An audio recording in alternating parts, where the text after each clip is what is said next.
దేవుని యొక్క వాక్యము మనుషులను తెప్పరిల్ల చేస్తుందని, దేవుడు మనుషుల్ని బాగు చేస్తాడని మనము ఎన్నో దినాలుగా ఈ విషయాలన్నింటినీ కూడా మనం నేర్చుకుంటూ ఉన్నటువంటి వారున్నాం. మరి ఈ దేవుని గూర్చి ఎన్నో పోరాటాలని కూడా మనము ప్రపంచంలో మనం చూస్తూ ఉంటాం.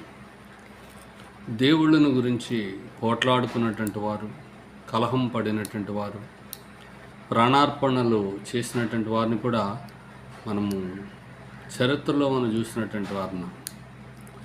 దేవుళ్ళ పక్షంగా వాద్యం ఆడటానికి వచ్చి వకాల్తా తీసుకుని ఓడిపోయినటువంటి వారిని కూడా మనం చూస్తూ ఉన్నటువంటి వారున్నాం.